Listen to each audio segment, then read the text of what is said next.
Mr. Ganesan Chinappan, economist, and Dr. Yusuf Ismail, Director General, Mauritius Chamber of Commerce and Industry in Port Louis, Mauritius. Mr. Jitendra Sachdeva, President Skipper, SEIL, Nigeria.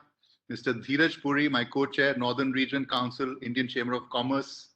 Friends and distinguished guests, a very warm welcome to our honorable guests, experts, speakers, and participants to this virtual curtain raiser for the second edition of Solar and Renewable Energy Expo 2021 and Indo-Africa Confluence. Due to the ongoing pandemic situation, this year ICC is organizing this event virtually. However, the forum will have participants from across the world, and we have experts and speakers from various government departments, reputed institutions, and organizations. First of all, on behalf of Indian Chamber of Commerce, I would like to express my great pleasure in welcoming His Excellency Mr. N.G. Gangte, IFS High Commissioner of India in Lusaka, Zambia. Thank you, sir, for taking time out from your busy schedule and joining us today. I would also like to sincerely thank Mr. Ajay Kumar, IFS, High Commissioner of India in Kampala, Uganda, for joining us today. Sir, welcome to this event. I'm also very grateful for the presence of our friends from the MCCI, Mr. Ganesan Chinappan, economist, and Dr. Yusuf Ismail, Director General from Mauritius Chamber of Commerce and Industry in Port Louis, Mauritius, and Mr. Jitendra Sachdeva, President Skipper, SEIL from Nigeria. India and Africa have a unique historical and intimate relationship. As you're aware, Mahatma Gandhi's Satyagraha, which helped India win independence, was born in South Africa. In contemporary times, the relationship has transformed into a robust and layered development partnership based on a consultative model of cooperation that responds to the needs of African countries. Presently, there are almost 90 projects across 41 countries in Africa that are being implemented with Indian concessional credit. Numerous digital innovations have emerged from the Indo-Africa partnership. The e-Vidya Bharti and e-Arogya Bharti network project is a case in point. Infrastructure development has seen power projects and dams in Sudan and Rwanda, water treatment in Tanzania, sugar factories in Ethiopia, and technology parks in Mozambique and Eswatini, amongst many others. Talking about renewable energy, perhaps the most prominent sustainable development partnership between the two regions is reflected through the International Solar Alliance, ISA, an initiative launched by Prime Minister Narendra Modi at COP21 in 2015 for the massive deployment of affordable solar energy. Through the ISA, India has pledged a concessional credit line of $2 billion to Africa over 5 years for the implementation of off-grid solar energy projects. The ISA has also partnered with the African Development Bank to develop 10,000 megawatts of solar power systems across the Sahel, which aims to provide electricity to approximately half of the 600 million Africans who remain off-grid. Furthermore, Energy Cooperative India's National Thermal Power Corporation, NTPC, has received the project management consultancy contract for the development of 500 megawatt solar park in Mali as a private investment initiative of International Solar Alliance. This convergence provides huge potential for closer cooperation for mutual benefit between India, Mali, and other countries of Africa. The recent policy decisions taken by the government of Mali to exempt VAT and import taxes on equipment such as solar panels, wind turbine blades, pump turbines, etc., can be explored by Indian businesses for solar and other renewable energy projects in the African region. Finally, India must chart out a roadmap for its renewable energy cooperation programs in Africa that outlines a long-term strategy and delineates how it will deploy state capacity to pursue common development goals. Doing so will become even more important for India in the aftermath of the COVID-19 pandemic. May I once again thank you all for joining in for the Solar and Renewable Energy Program and wishing the deliberations all success. Thank you. Thank you, Mr. Singh, for the welcome address. So we were all hearing our Chairman, Northern Regional Council in the Chamber of Commerce. Now I would request Mr. Dheeraj Puri, who is our co-chair, Northern Regional Council in the Chamber of Commerce, to give the theme address. Thank you, Mr. Puri, please.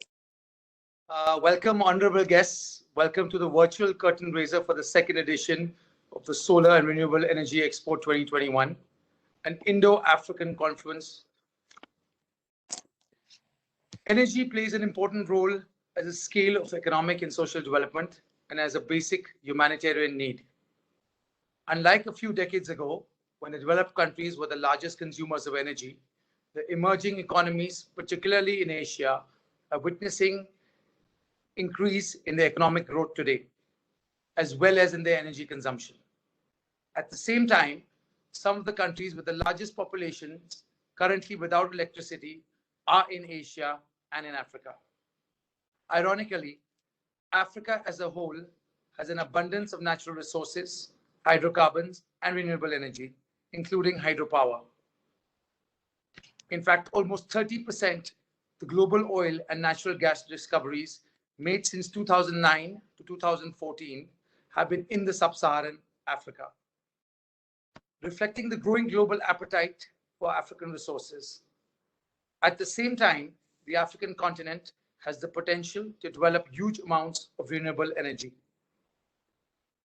On the other hand, over the years, India has succeeded in having the third largest installed generation capacity of more than 343 GW.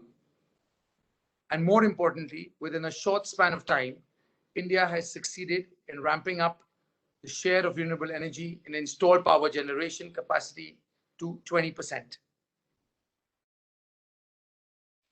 With the commitment to reducing its carbon emissions by 30 to 35% by the year 2030 from 2005 levels, India is looking at increasing the share of non-fossil fuels to 40% in its energy basket. Hence, a partnership between India and African countries would benefit both sides equally, taking a leaf out of the development policy for Africa in other areas. India could provide the relevant experience and technical and financial resources to assist African countries to exploit their untapped potential for renewable energy, be it solar, wind, non-storage, hydropower, biomass, etc. An important forum that can foster more cooperation between Indian and the African states is the Indian Solar Alliance, the ISA. With the Indian government having adopted a leadership role in developing renewable energy, particularly solar energy, African countries are a major factor in India's renewable energy policy and the Ministry of New and Renewable Energy. Established bilateral cooperation with various African countries for the promotion of renewable energy. Hence, under the aegis of the ISA, India, together with other members of the alliance and its African partners, can expand the scope of solar energy in Africa, particularly for off-grid generation in rural areas.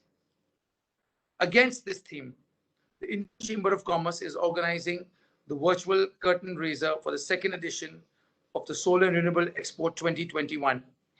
The virtual event is expected to explore newer business opportunities between India and the African countries.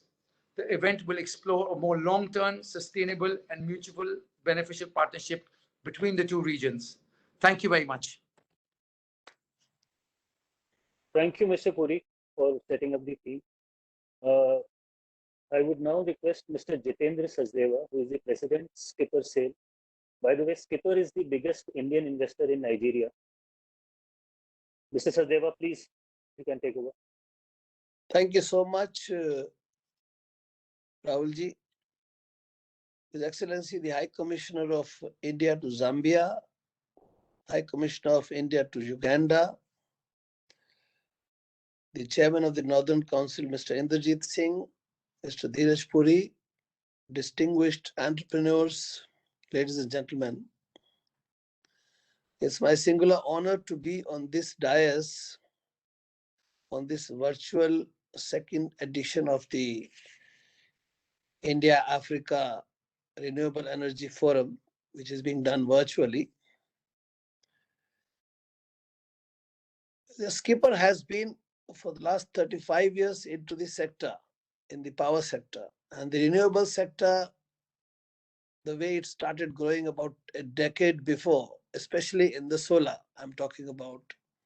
We heard the numbers of India's capacity as 343 gigawatt and 20% as the renewable. Whereas the major thrust nowadays the whole world is looking at is solar. Is a part of the renewable only, and certainly in the next 1 decade, it will take the major chunk, and it's being said that by 2050, for and 80% will be storage power. If we talk about the storage power, India has hardly done anything. Whereas in the grid connected solutions, today 30 gigawatt, I think 25 gigawatt India has crossed and going strong. And Prime Minister Modi has the target of 100 gigawatt by 2025, which is very ambitious. And I'm sure the way we are going, the way country is going, it's likely to be possible. When it comes to Nigeria, well, as you said, India is Skipper is the largest investor in the power sector in Nigeria. It is true. In the private sector, other than the sale of government assets, Skipper has invested immensely into the building of industry. We have a unit for the transformer manufacturing, switchgears manufacturing, and recently, on this coming Sunday, the Indian High Commissioner, Mr. Abhay Thakur, is visiting Skipper factory for the inauguration of storage power factory. A brand new unit has been established for the manufacturing of equipments for storage power. If we all remember, 10 years before, the lead was taken by Kenya. Kenya is not the largest economy of Africa, but even being number 4, they took the lead in the storage power in the home lights. The president then took a call to bring light for all to the rural. And the home lights and all these things started coming in with the companies like Sun King, Delight, and many more companies. They went there, and Kenya became number 1. Over 5 million, 6 million homes are today lighted with storage power, solar home lights, where they run their fans, they run their televisions, they run their entertainment, and they don't have to pay any money for that. And that is today the call of Nigeria. President Buhari gave the call for 5 million home lights, 5 million village homes to be lighted with storage power with the home lights. Skipper took the lead, and World Bank is the major contributor. World Bank is the major donor, where they brought $350 million to be giving as grant, as 20% grant. So while all these initiatives are going on, I'm sure the Ugandan government, the Zambian governments also must be taking similar initiatives. Well, we don't have much experience in those areas because we have stayed limited ourselves to few African countries like Kenya, Ghana, and the sub-Saharan countries, almost every, because our corporate headquarters, African headquarters, lie in Lagos, while the company operates for the global headquarters as Dubai. So with all these things, I will encourage the entrepreneurs to be a little more brave, because at the end of the day, it's more pain, more gains, low pains, low gains. Africa needs investments. Those who come as briefcase companies, they go, it takes, in Africa, it's not easy. While in countries like America, where the regulator is strong, I give you a small example of one of my friends recently. They are number 3 in the world for the packaging industry. They came with the innovative technology of biodegradable plastic. Now, countries like America, Russia, England, they want a proven track record of any technology. They need at least one cycle. They say in 3 years, the plastic will become manure. Now they came to put up a plant in Nigeria, in Egypt, where the regulation is comparatively easier, adjustable. And they started production. They are exporting to various countries from here, and the first cycle is being established.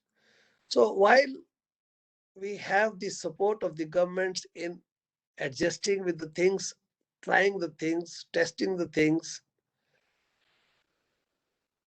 as Indian, I will encourage the Indian entrepreneurs. As Indian, I will request the high commissioners based across Africa to encourage Indian entrepreneurs in bringing investments, because there are challenges of hostility by the individuals. When you don't have strong regulator, there are chances. But once you are sustaining, once you are consistent, the results are always there. So with these words, I wish all the best for this conclave to be highly successful. And I wish to thank the management of ICC for giving me this opportunity to say a few words. Thank you so much. Thank you, Mr. Sachdeva, for your inputs and inspiring words. And advance congratulations for the inauguration of the storage power factory. Thank you so much. With this, I would request Dr. Yusuf Ismail, who is the Director General, Mauritius Chamber of Commerce and Industry, to come and give us the International Association address. We are MOU partners also. Dr. Ismail. Thank you and good afternoon, Your Excellency, High Commissioner of India in Uganda and High Commissioner of India in Zambia, Mr. Singh, Mr. Puri, Mr. Singh, the Chairman of the Northern Regional Indian Chamber of Commerce, and everyone who's listening, good afternoon. I was just on a different session working with the SADC Business Council and the SADC Interministerial meeting, where energy and the demand of energy is key for the development of Southern Africa. Just to give you some statistics, the demand, only 30% of what is produced is actually being met at the moment. So we have a gap of almost 70% of energy demand in Africa. That's a huge potential. I think what is interesting to note is that the whole region cannot keep producing big power point. Although in Mozambique itself, they have found a huge reserve of gas, one of the biggest reserve of gas in Africa. But to exploit, by the time you get it going, is going to be very complicated. The other subject I was going to discuss with you is the Mauritius. Why it's important that we discuss this issue. There are two important milestones. The first milestone is Mauritius has signed a trade agreement with India, the Comprehensive Economic Cooperation and Partnership Agreement, which is CEPA, which came into force on the 1st of April. We also have signed a trade agreement with China, and also we have signed the Africa Continental Free Trade Agreement, and we're also a member of COMESA and SADC businesses.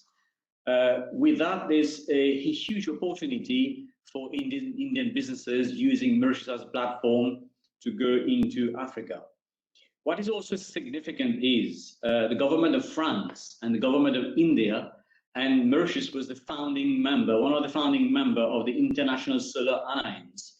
They have recognized that between the Tropic of Cancer and the Tropic of Capricorn, all the way from Africa to Latin America is where you have the most amount of sunlight. And with that, at the same time, this is where we have the least amount of energy production in terms of solar. Having said that, this is where the International Solar Alliance is important to get into Africa to ensure that these villages are being electrified because they need to have energy for themselves. In Mauritius itself, India has been very instrumental in terms of some of the project.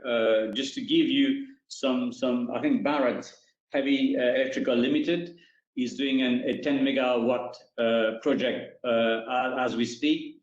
And the government itself has come up with an ambitious target by 2030 to to increase the grid from 20% of renewable energy to reach 60% in a very short period of time, which solar energy will be key to this development. There's also the issue of installation of battery. This is where there's some opportunities for companies, apart from doing the solar panel installation, but also doing the actual battery storage facilities.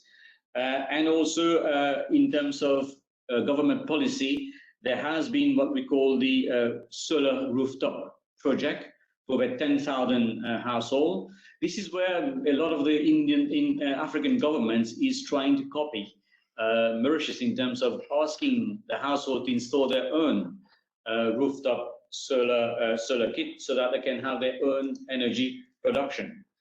At the same time, I think it's important. We had a workshop last week with the Indian High Commissioner in Mauritius, Her Excellency Mrs. Singh, and also Excellency of the Mauritian High Commissioner in India, where there was a major decision taken to create.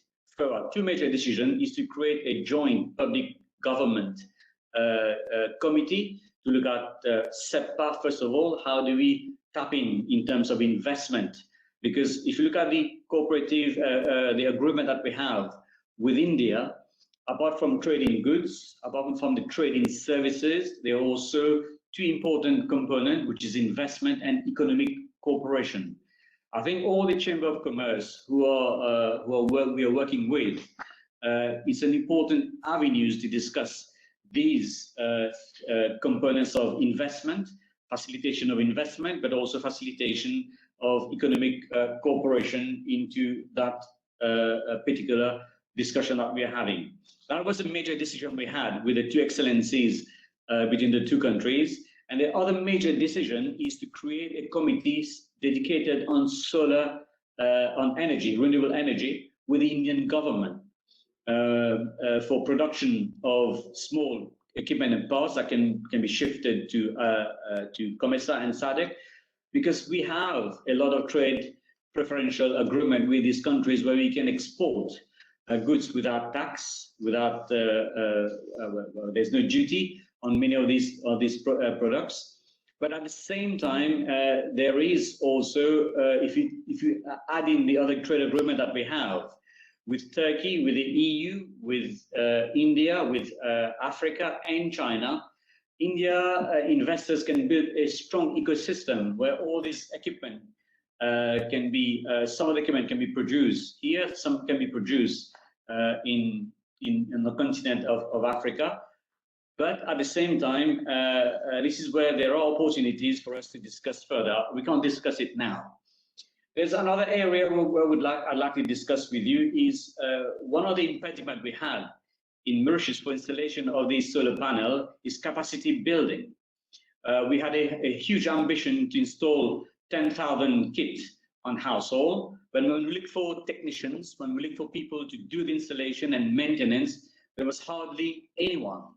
So what I'm recommending also at the same time is to have some sort of training institutions where Africans can be trained either at low end, low skill, but also at middle technical capabilities, but also advanced technical abilities when it comes to installation, maintenance of these solar kits.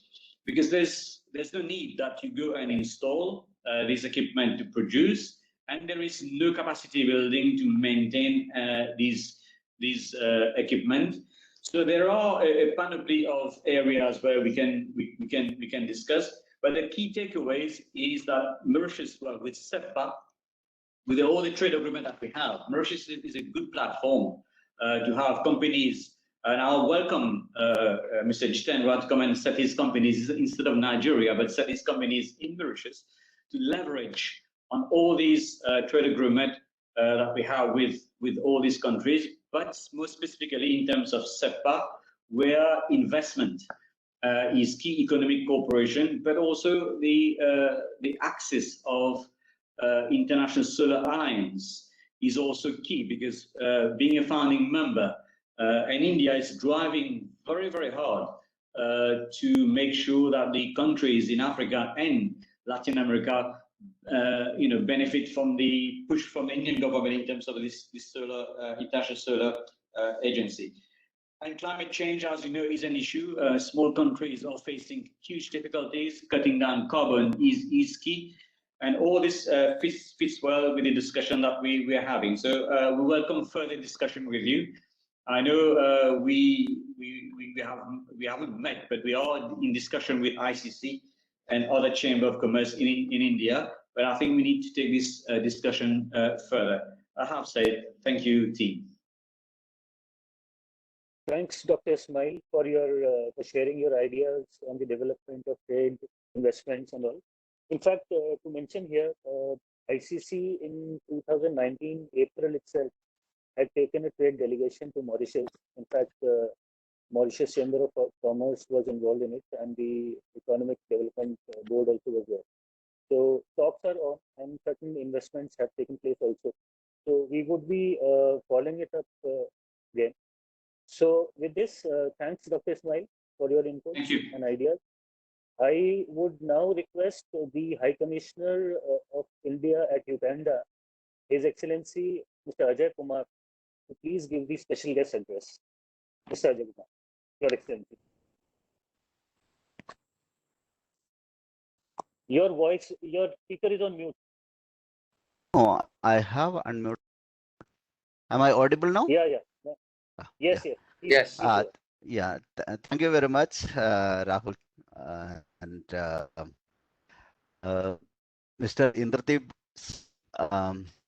Chairman, Northern Regional Council, Chamber of Commerce, Mr. Dheeraj Puri, Mr. Jitendra Sachdeva, Mr. Ismail, my senior colleague and High Commissioner of India in Zambia, Mr. Ante, and all other dignitaries and invited guests today. Ideally, the Ministry of External Affairs DPA1 division should have been present today, who could have spoken more about government efforts to promote renewable energy, especially solar energy in Africa and all over the world. Just before this assignment, I've been Joint Secretary dealing with DPA 1 division, India's line of credit projects. So maybe I can speak briefly on those initiatives since ministry is not represented here, as DPA 1 division could have given you updated position. I left that division 1 year back. In 2018, during the founding conference of International Solar Alliance, Government of India earmarked US dollar 1.5 billion, which later on further enhanced, only for solar projects in ISA member countries. And the response was quite good, quite encouraging, and about 35-36 projects were identified under that commitment of Government of India in various countries. Most of it were in Africa. And by 2020, we have made good progress in at least 30 projects out of them. Then this COVID came. And I understand since then progress has been very slow.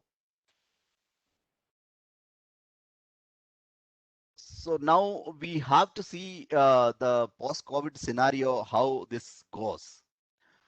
Generally, I understand that in the post-COVID scenario, the interest for taking appetite for taking credit may register a decline in African countries.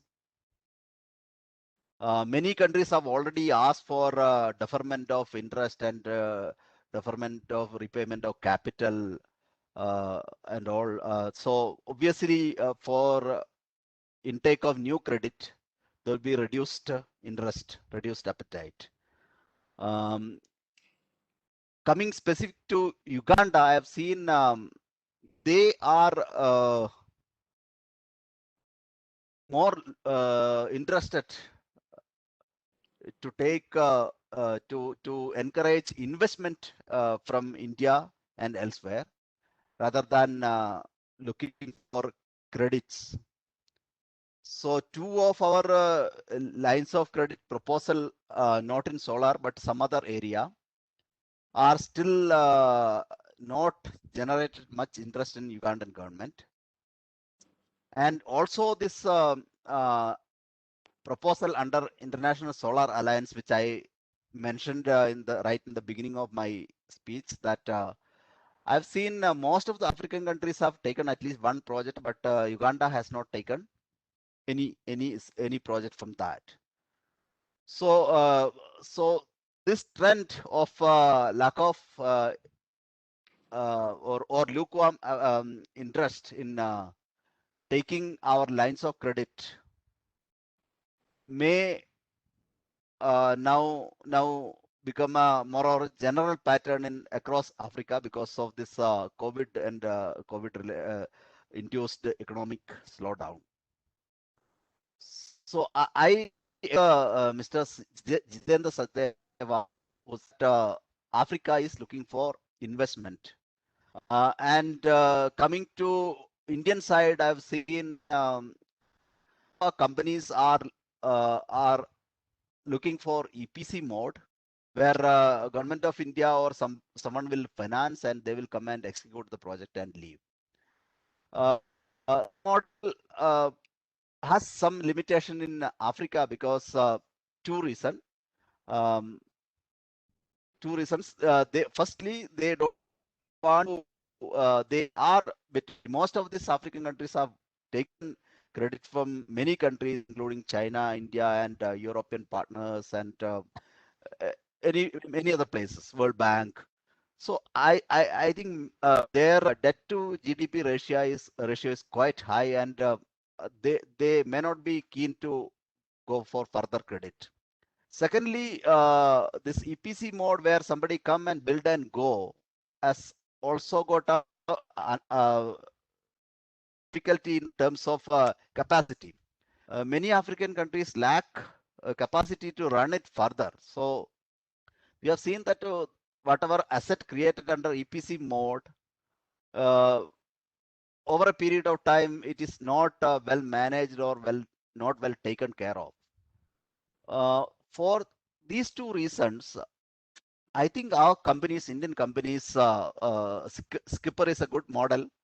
Indian companies should be looking at investment, creating asset, and continued management of the same. So this is generally in all sector and in specific to solar and renewable energy. Finally, before I conclude, let me speak a few words about International Solar Alliance and how it can play a role in Africa and many other developing countries. International Solar Alliance is the first international organization headquartered in India, and as such, we have a big stake in it. But at the same time, International Solar Alliance has to go beyond India, and it has to act as an international organization, liaise with the various funding agencies and secure fund for solar projects all over the world, and specific in especially in Africa. I've seen International Solar Alliance has been taking keen interest in India's lines of credit projects, all those projects which I mentioned earlier. They have been following up very closely, and they have been helping Ministry of External Affairs to better coordinate with the various agencies and all these things. But they have not taken much effort to grow beyond the projects funded by Government of India and grow beyond that, expand beyond that, and secure other fund for solar and renewable projects.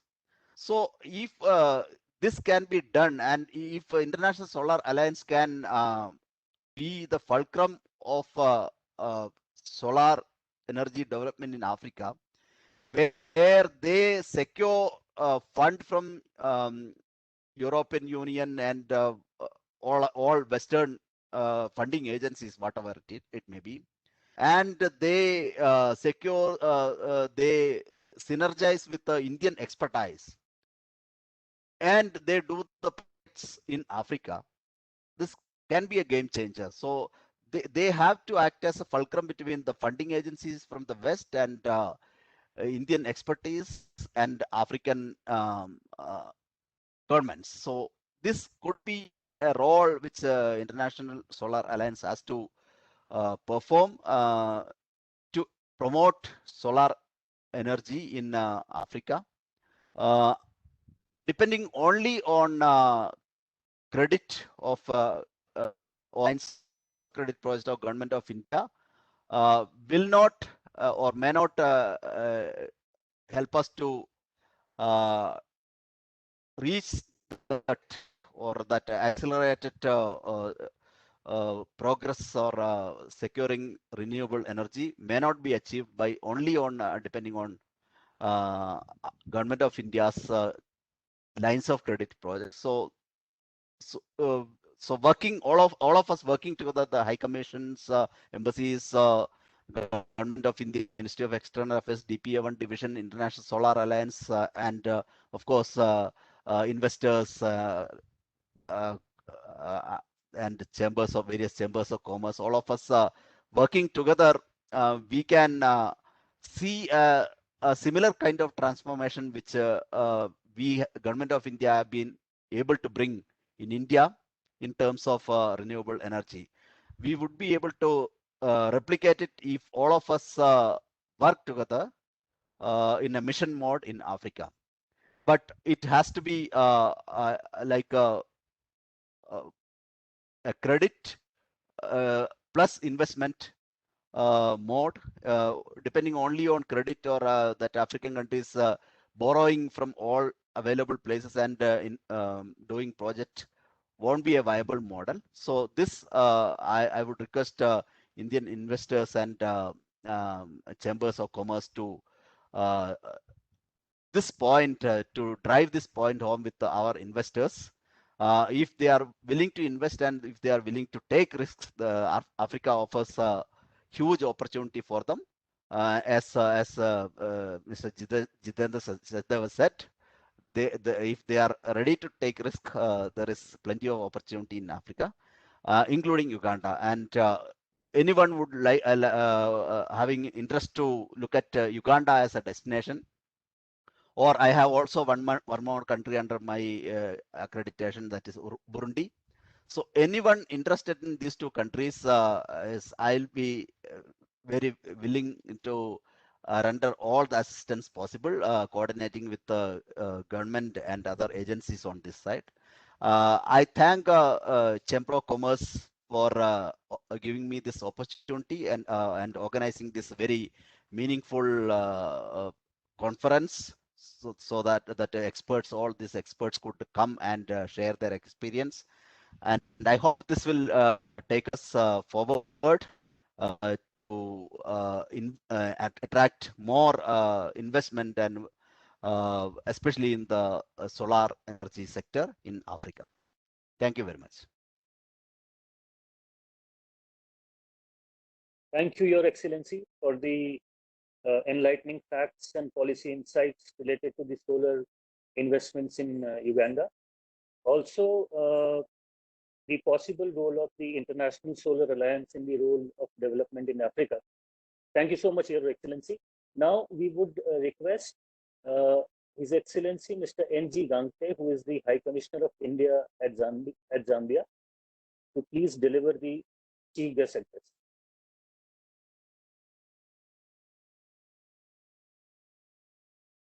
Is he connected? Am I audible? Yes. Yeah, Yes, yes, good yes. afternoon. Your Excellency, good please. af- Yeah. Good Good afternoon to each one of you, I mean, who are participating on this forum. Uh, Mr. Inderdeep Singh, Chairman, Northern Regional Council, and other officials from Indian Chamber of Commerce, Mr. Jitendra Sachdeva, President Skipper, Shale, Dr. Yusuf Ismail, Director General, Mauritius Chamber of Commerce and Industry, my colleague, Mr. Ajay Kumar, High Commissioner in Kampala, friends from business communities in India and Africa. It is indeed an immense pleasure for me to address this curtain raiser to the India-Africa Solar and Renewable Energy Expo from 24th to 26th June 2021. I would like to thank the Indian Chamber of Commerce for organizing this exhibition. I also thank all the representatives of the Indian and African companies who will be participating in the virtual expo. This expo is being organized at an opportune time. Climate change has become an overriding concern, and no country is oblivious to its impact, especially the less and developed and poorer nations. The future of the energy sector lies in solar and renewable energies, which are likely to become the predominant sources in the coming years, much sooner than many of us may think at this point. The African continent represents the challenges faced by most of the developing world, including India, in terms of climate change and a low carbon growth model. The stakes are twofold. While Africa is one of the regions contributing the least to greenhouse gas emissions, it is the first to be impacted by climate change. The majority of climate models and IPCC have concluded that any temperature rise above 2 to 3 degrees centigrade will have negative impacts on productivity in most parts of the world. Climate change impacts in Africa would be on food security, lack of access to safe water and increased water stress, high vulnerability to climate variability and natural disasters such as droughts and floods, as well as adverse health impacts in terms of rise in vector-borne and infectious diseases. The way forward for India and Africa would be in terms of green industrialization to leapfrog the fossil fuel-based growth strategies of developed countries to low to zero carbon and climate resilient strategies.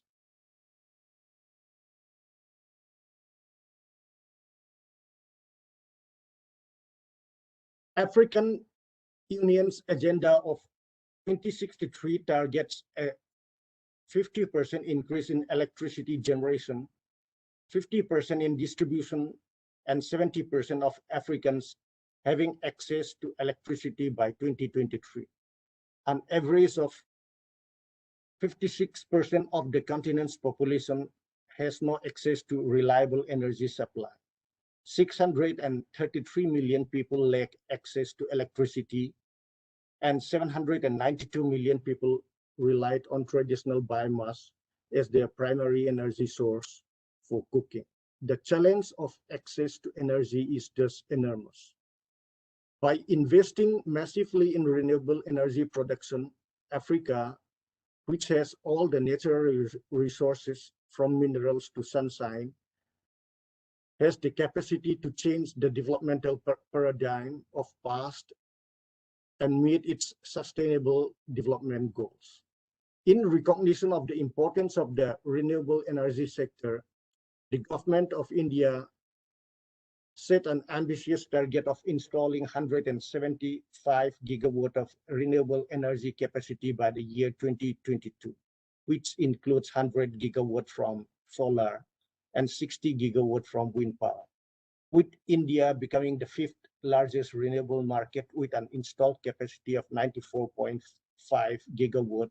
It is on course to achieve its renewable energy target. Renewable energy now has a share of around 1/4 of total installed generation capacity of the country.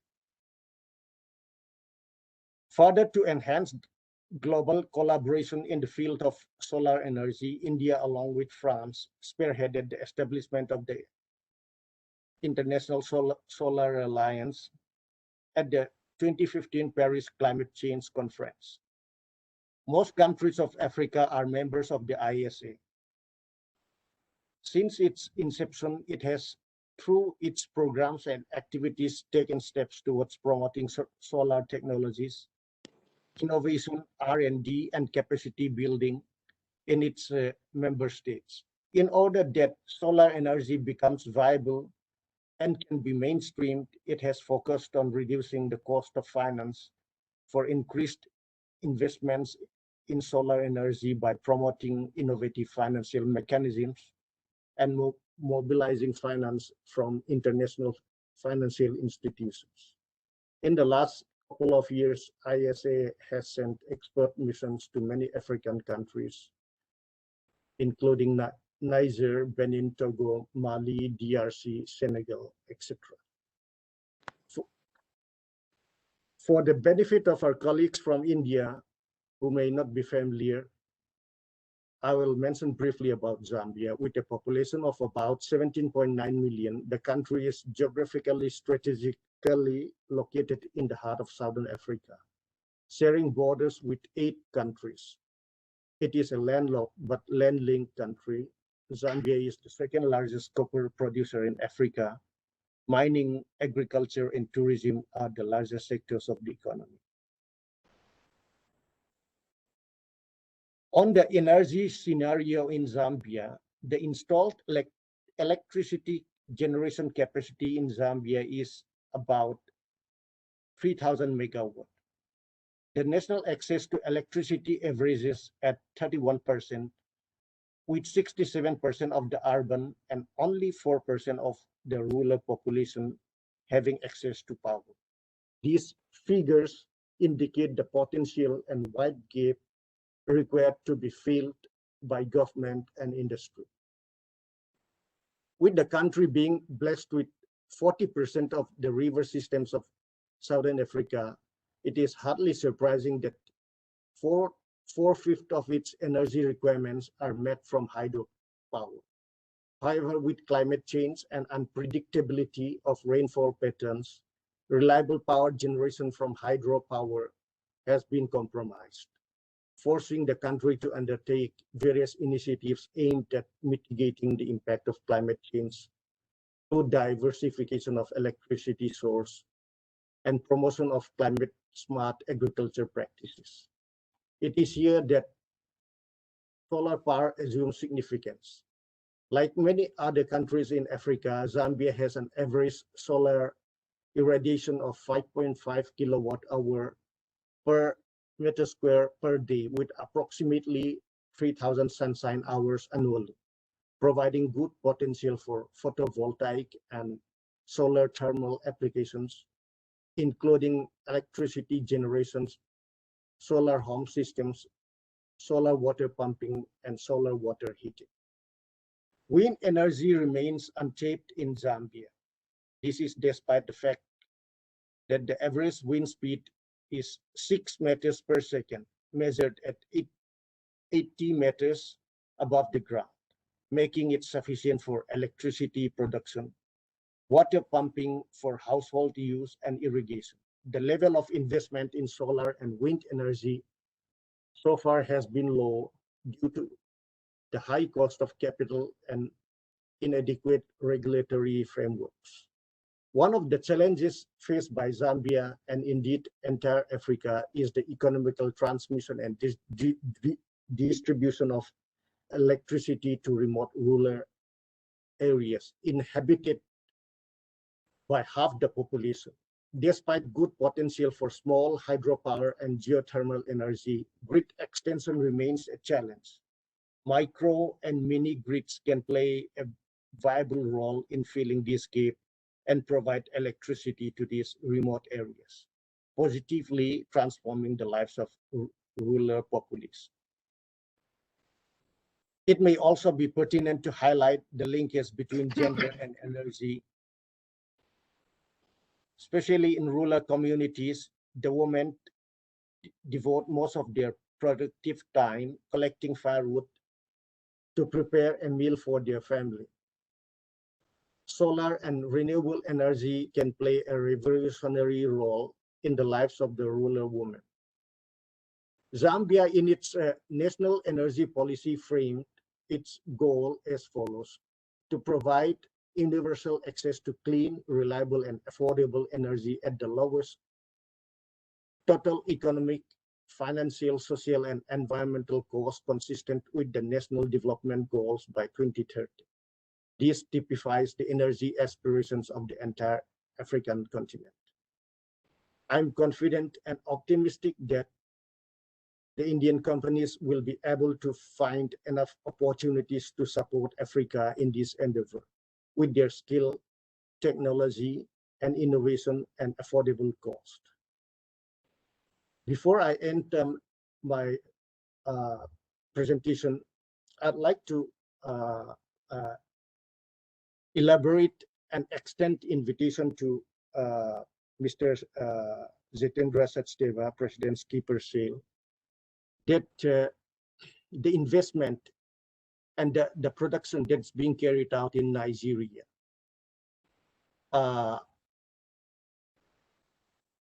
is admirable, and the same pattern of I won't call it it's an investment, but at the same time enabling the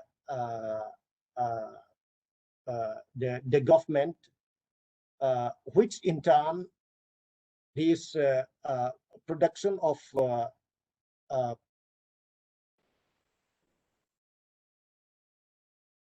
production capacity of solar panels and solar battery storage capacity would bring in enormous goodwill for our presence, and it is an opportune occasion for them to, if they could contemplate on bringing the same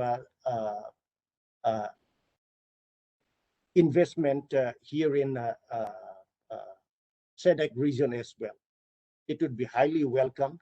It's an enabling project, and it will be generating lots of goodwill for the business community and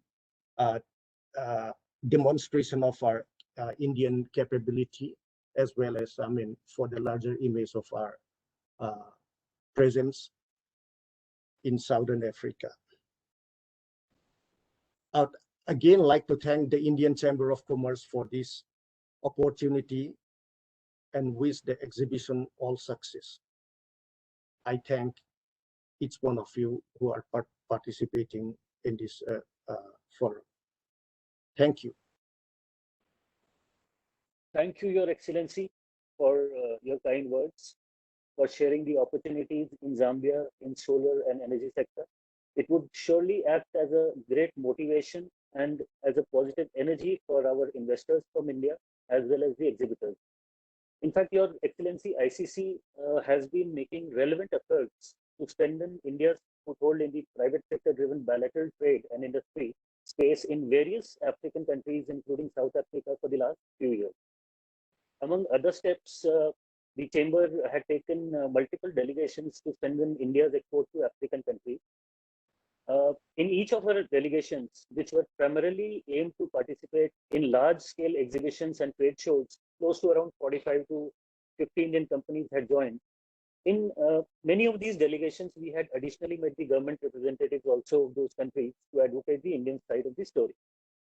Now, okay, with this, we actually reached the official vote of thanks part of the conference.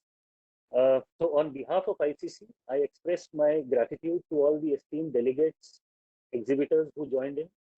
I also extend my gratitude to our Honorable Chief Guest, His Excellency Mr. M.G. Gangte, the High Commissioner of India at Zambia. Special guest, His Excellency Mr. Ajay Kumar, High Commissioner of India at Uganda, to take out time from their busy schedules and grace the event. Thank you, Your Excellencies, for inspiring us and encouraging us with your words. Thank you, everyone, once again for making it a great success. Looking forward to the 3-day exhibition. Thank you. Okay. Thank you. Next.